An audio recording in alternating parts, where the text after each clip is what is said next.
Welcome back everyone. Myself Arjun Kumar Roy and I am your Hindi third language teacher. So let's start today class.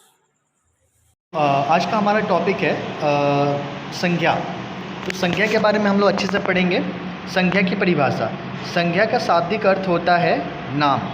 किसी व्यक्ति, गुण, प्राणी व जाति व स्थान, वस्तु, क्रिया और भाव आदि के नाम को हम लोग संज्ञा कहते हैं। संज्ञा के उदाहरण, जैसे रमेश परीक्षा में प्रथम आया था, इसलिए वह दौड़ता हुआ स्कूल से घर पहुंचा। इस बात से वह बहुत खुश था। उसने यह बात अपने माता पिता को बताई। यह समाचार सुनकर वह इतने आनंदित हुए कि उन्होंने उसे गले से लगा लिया। यहाँ पर खुश, आनंदित भाव है। रमेश माता पिता व्यक्ति है, स्कूल घर स्थान है, सुन गले ये क्रिया हो गया। तो क्रिया के बारे में हालांकि हमें नहीं पढ़ना है, हमें जो है मेनली संज्ञा के बारे में पढ़ना है। अब आते हैं संज्ञा के भेद। तो संज्ञा के 5 भेद होते हैं। नंबर 1 जातिवाचक संज्ञा, भाववाचक संज्ञा, व्यक्तिवाचक संज्ञा, समूहवाचक संज्ञा, द्रव्यवाचक संज्ञा। तो एक एक करके हम लोग सभी का जो है परिभाषा को देखेंगे। जातिवाचक संज्ञा क्या होती है?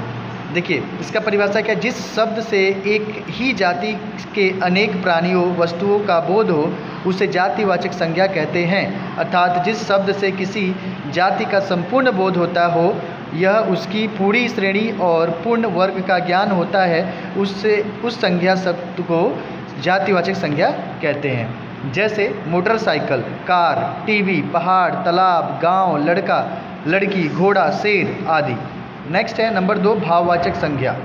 जिस संज्ञा शब्द से किसी के गुण, दोष, दशा, स्वभाव, भाव आदि का बोध हो वहाँ पर भाववाचक संज्ञा कहते हैं। अर्थात जिस शब्द से किसी वस्तु, प्राणी या पदार्थ या प्राणी की दशा, दोष, भाव आदि का पता चलता हो वह वहाँ पर भाववाचक संज्ञा होती है। जैसे उदाहरण के लिए गर्मी, सर्दी, मिठास, खटास, हरियाली, सुख। नंबर नेक्स्ट व्यक्तिवाचक संज्ञा। जिस शब्द से किसी एक विशेष व्यक्ति, वस्तु या स्थान आदि का बोध हो उसे व्यक्तिवाचक संज्ञा कहते हैं। अर्थात जिस संज्ञा शब्द से किसी विशेष स्थान, वस्तु या व्यक्ति के नाम का पता चले वहाँ पर व्यक्तिवाचक संज्ञा होती है। जैसे भारत, गोवा, दिल्ली, भारत, महात्मा गांधी, कल्पना चावला, महेंद्र सिंह धोनी, रामायण, गीता, रामचरितमानस आदि। नेक्स्ट है समूहवाचक संज्ञा। इसे समुदायवाचक संज्ञा भी कहा जाता है।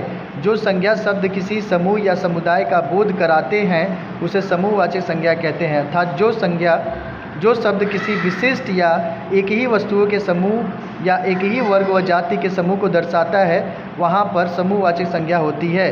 उदाहरण के लिए गेहूं का ढेर, लकड़ी का गट्ठा, विद्यार्थी का समूह, भीड़, सेना, खेल आदि। नेक्स्ट है द्रव्यवाचक संज्ञा।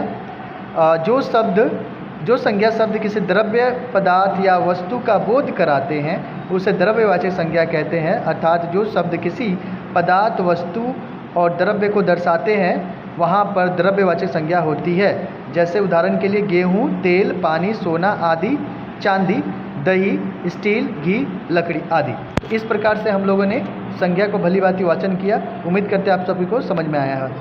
ठीक है।